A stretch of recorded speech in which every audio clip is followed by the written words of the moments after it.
Okay dear children, तो अब समझते हैं एक एक शब्द के साथ वाक्यांश और सारांश। हिमालय की बेटियां अर्थात हिमालय की जो बेटियां डॉटर्स हैं, पुत्रियां हैं। ठीक है, यहाँ पे लेखक नागार्जुन क्या बोल रहे हैं कि मैं हिमालय की बेटियों के बारे में बताना चाहता हूँ।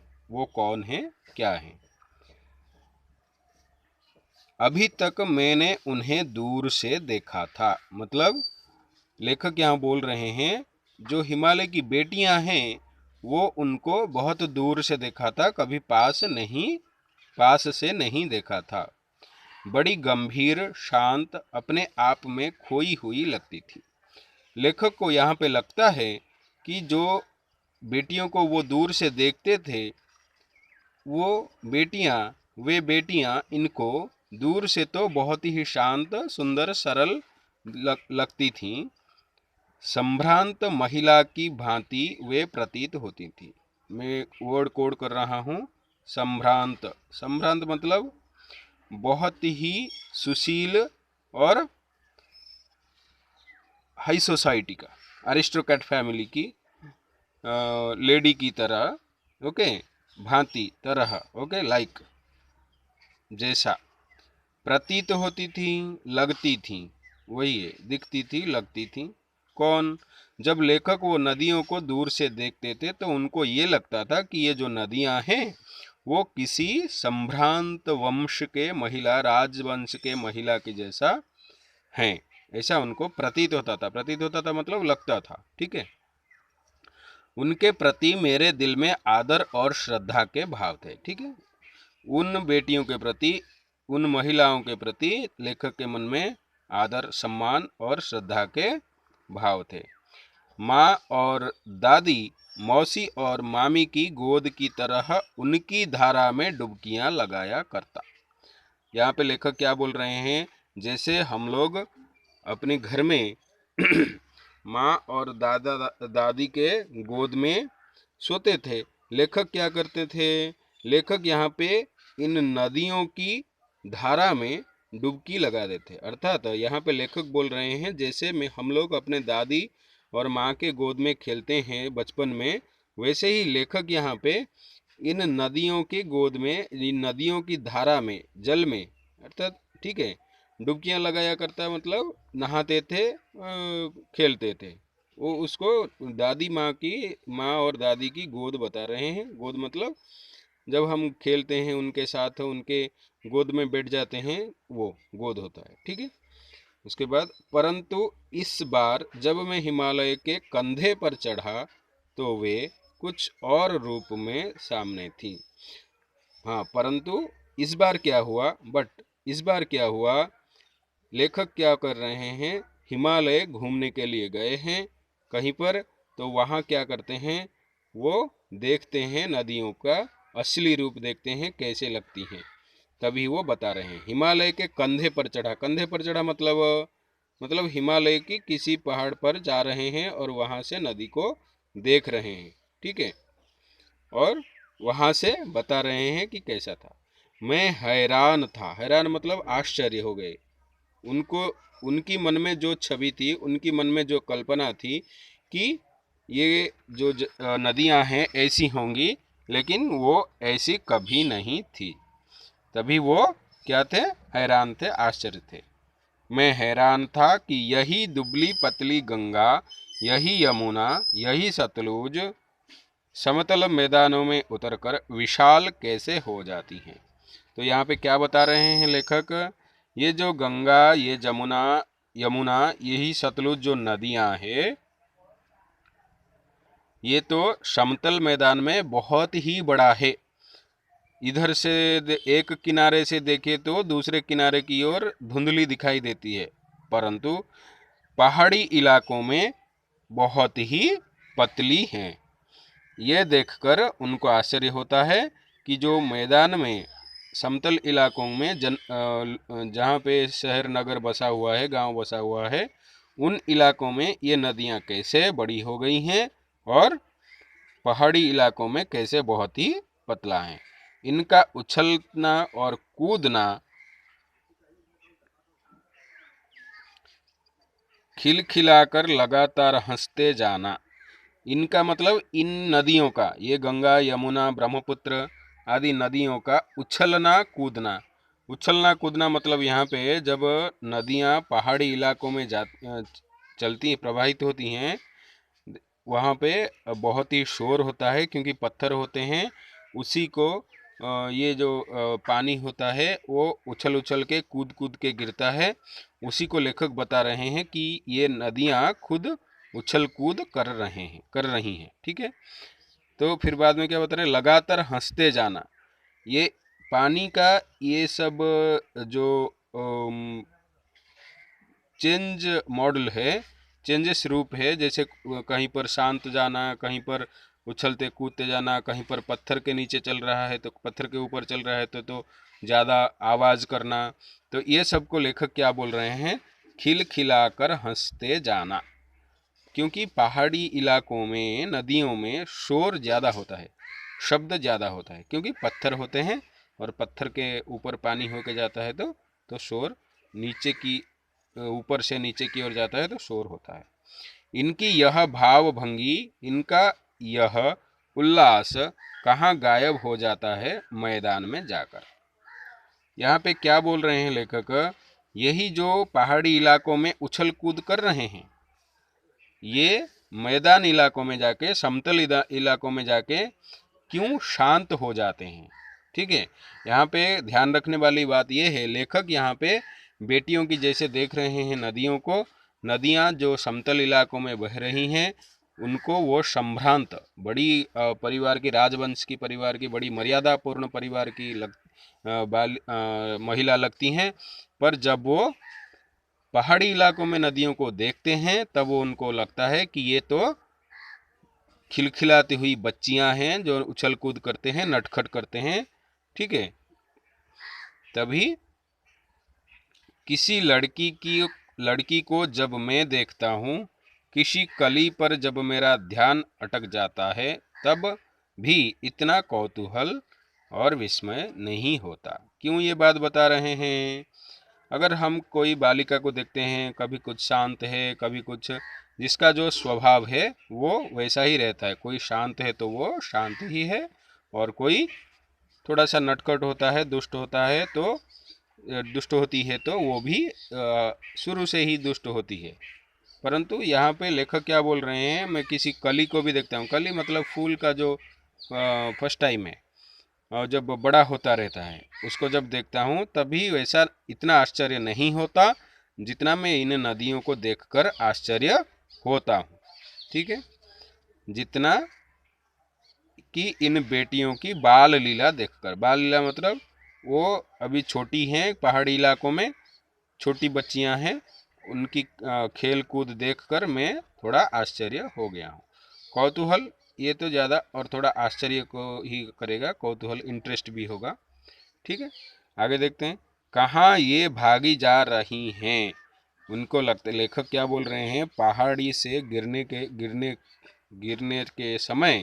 गिरते समय ये जो नदियां हैं वो कहाँ भागती जा रही हैं। अर्थात यहाँ पे लेखक क्या बता रहे हैं, जो नदियां हैं ये कहाँ भागती जा रही हैं, दौड़ती जा रही हैं, शायद किसी से मिलने के लिए। वह कौन लक्ष्य है जिसने इन्हें बेचैन कर रखा है। लेखक यहाँ पे बता रहे हैं ये कौन से लक्ष्य को देख, किसको पाने के लिए ये लोग बेचैन होकर, डिस्टर्ब्ड होकर क्या कर रहे हैं, दौड़ती रहती हैं। अपने महान पिता का विराट प्रेम पाकर भी अगर इनका हृदय अतृप्त ही है तो वह कौन होगा जो इनकी प्यास मिटा सकेगा। क्या बता रहे हैं, अपने महान पिता का, यहाँ पे कोड करने वाली बात है। ये महान पिता कौन है, यहाँ पे किसकी बात हो रहा है, क्या कोई बता सकता है? नहीं। ठीक है। यहाँ पे हिमालय की बात हो रहा है, क्योंकि ये सारी नदियाँ हिमालय से निकली हैं। तो या इनकी जो निकलने की जगह है, उत्पत्ति की जगह, जन्मस्थल, तो वो हिमालय है। तो जो जन्म देता है वो पिता माता होते हैं, तो इसके लिए हिमालय को इन्होंने पिता कहा है। और क्या कहा है, अपने महान पिता का विराट प्रेम। महान पिता मतलब यहाँ पे हिमालय को बहुत ही महान बता रहे हैं, बहुत ही बड़ा है, और उनसे तो ये बहुत सारी नदियाँ निकली हुई हैं, और उनको ये पानी भी दे रहा है अपने ग्लेशियर से पिघलाकर। तो इसके लिए महान पिता का विराट प्रेम, बहुत सारा प्यार पाकर भी ये नदियाँ, अगर नदियों की हृदय अगर अतृप्त है, अतृप्त अशांत, और भी पाने की इच्छा, जिसकी इच्छाएं समाप्त नहीं हुई है और भी पाने की इच्छा है, उसको हम अतृप्त कह सकते हैं। ठीक है, अतृप्त ही है, तो वह कौन होगा जो इनकी प्यास मिटा सकेगा। अगर इतना सारा प्यार पाकर भी कोई बोलता है कि नहीं मुझे और भी चाहिए, तो लेखक यहाँ पे आश्चर्य कर रहे हैं कि और कौन होगा जो इनको ऐसा प्यार दे सकेगा, और इनकी जो चाहत है, इनकी जो आवश्यकता है, कौन पूरा कर सकेगा। बर्फ जली नंगी पहाड़ियाँ, छोटे छोटे पौधों से भरी घाटियाँ, बंधुर आदित्यकाएं। यहाँ से आइए, बर्फ जली नंगी पहाड़ियाँ। बर्फ, आइस जो है आप लोग बोलते हो, जली मतलब यहाँ पे बर्फ का जो ठंडापन है वो पूरा का पूरा घास को क्या करता है, जला देता है, और पहाड़ को पूरी, यहाँ पे नंगी उपत्यका मतलब यहाँ पे कोई नंगा नहीं है, मतलब यहाँ पे लेखक बोल रहे हैं कि ये बर्फ से जो क्या हुआ है, पहाड़ की जो घास है, घास फूस जो है वो सब जल गया है, बस खाली पत्थर ही पत्थर पड़ा हुआ है। वो सारा का सारा बर्फ ही पहाड़ के ऊपर खड़ा है और कुछ नहीं है। तो इसको ये बता रहे हैं बर्फ जली नंगी पहाड़ियाँ। बर्फ से ये पहाड़ जो है वो, उसकी पेड़ पौधे सब मर गई हैं, इसलिए बर्फ जली नंगी पहाड़ियाँ। छोटे छोटे पौधे से भरी घाटियाँ। घाटियाँ मतलब जब पहाड़ के नीचे से थोड़ा जगह होता है, वहाँ पे थोड़ा समतल मैदान होता है, तो उसको घाटी कहते हैं। उनमें से छोटा छोटा पौधा होता है, क्योंकि थोड़ा मिट्टी होता है और ये पानी बर्फ से मिल जाता है, तो वहाँ छोटे छोटे पौधे भी होते हैं। छोटे छोटे पौधों से भरी घाटियाँ, बंधुर आदित्यकाएँ। आपको ये वर्ड कोड कर रहा हूँ। बंधुर आदित्यकाएँ मतलब समतल नहीं, कभी समतल है, कभी उठा हुआ है, कभी पत्थर पड़ रहा है ऊपर चला गया है, कभी नीचे आ गया है, कभी एक एक जगह पर बड़ा बड़ा पत्थर है, कुछ जगह कंटिन्यूस पत्थर आ रहे हैं, कुछ जगह कंटिन्यूस समतल आ रहा है, उसको बंधुर आदित्यकाएँ कहते हैं। आदित्यकाएँ जो पहाड़ की ऊपर की तरफ जाता है, आदित्यकाएँ। और यहाँ पे क्या होता है, सरसब्ज उपत्यकाएँ। सरसब्ज मतलब जो नीचे पहाड़ की कभी कभी बीच में क्या होता है, बहुत ही दूर तक क्या होता है, जो ग्रीन ग्रीन रहता है और लोग वहाँ रह सकते हैं, ऐसी ये हालत होती है, तो उसको उपत्यकाएं कहते हैं। वो ज़्यादातर क्या होता है, पहाड़ी के निचले की तरफ होता है। आप लोग ज्योग्राफी में पढ़े होंगे, ज्योग्राफी में उसमें उपत्यका और अधित्यका यहाँ आता है।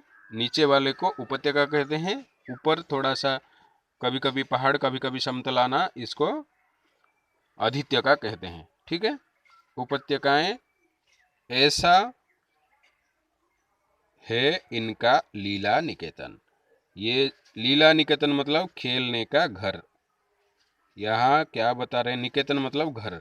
ठीक है, यहाँ लेखक क्या बता रहे हैं कि जो ये जो छोटी छोटी बेटियां हैं, किशोरियां हैं, ये कहाँ हैं, कभी कभी ये लोग क्या करते हैं, अधित्यका में जाती हैं, कभी कभी उपत्यकाओं में जाती हैं, उछल कूद करती हैं, ऐसी उबड़ खाबड़, ठीक है, ये जो बंधुर है, ऐसी उबड़ खाबड़ जमीन में ये लोग खेलते रहते हैं। इनका खेलने का घर, लीला मतलब खेल, निकेतन मतलब घर, इनका खेलने का घर तो ऐसी जगहें हैं। कौन सी जगहें, कौन सी स्थान हैं, ये जो बर्फ से नंगी पहाड़ियाँ, छोटे छोटे पौधों से भरी घाटियाँ, बंधुर अधित्यकाएँ, सरसब्ज उपत्यकाएँ। ठीक है, ये इनके, ये नदियों के छोटेपन बचपन के खेलने का घर है। खेलते खेलते जब ये जरा दूर निकल जाती हैं, तो देवदार, चीड़, सरो, चिनार, सफेदा, कैल के जंगलों में पहुंचकर शायद इन्हें बीती बातें याद करने का मौका मिल जाता होगा।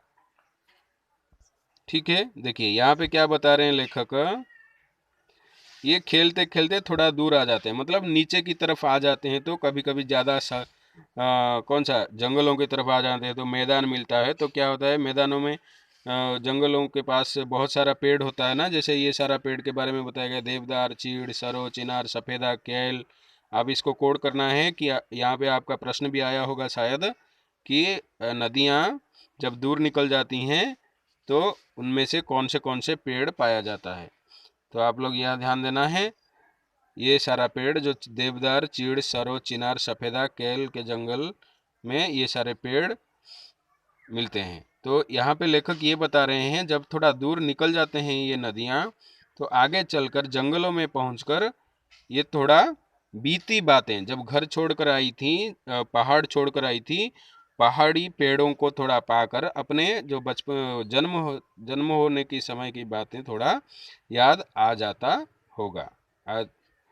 कौन जाने बुढ़ा हिमालय अपनी इन नटखट बेटियों के लिए कितना सिर धुनता होगा। यहाँ पे लेखक क्या बता रहे हैं, ये जो सारा का सारा काम है, ये है इनके लिए, ये जंगल बनाना, जंगल के रास्ते में इनको छोड़ना, ये सारा का सारा हिमालय का काम है।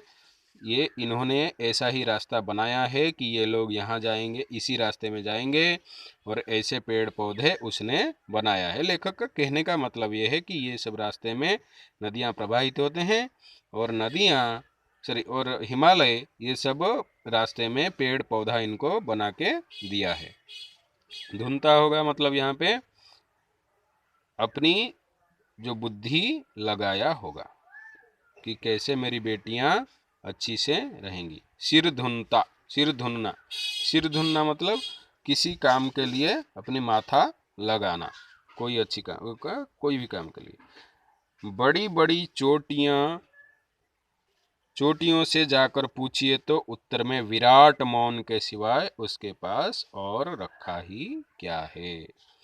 यहाँ पे क्या बता रहे हैं, अगर ये बात आप पूछेंगे इन बड़ी बड़ी चोटियों से, पर्वतों से, पर्वत की बहुत सारी चोटियां होता है ना, ऊंची ऊंची, तो लेखक क्या बता रहे हैं, अगर ये बातें आप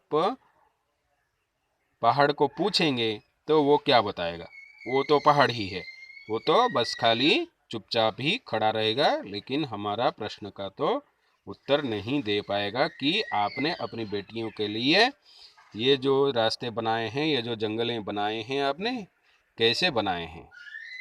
ये क्या रहे हैं, ये क्या कह रहे हैं, विराट मौन के सिवा। विराट मौन, वो तो चुपचाप ही खड़ा रहेगा, कभी भी कोई उत्तर नहीं देगा। ठीक है मित्रों, यहाँ तक आज की एक्सप्लेनेशन ये रहता है। आगे हम लोग नेक्स्ट पीरियड में जाएंगे। आपके लिए होमवर्क है, जैसे ये सारा शब्द सिर धुनता के खेलते खेलते, ठीक है, ये आपको लिखना है। मैं व्हाट्सएप कमेंट्स में दे दूंगा आपको क्या लिखना है। ठीक है मित्रों, धन्यवाद।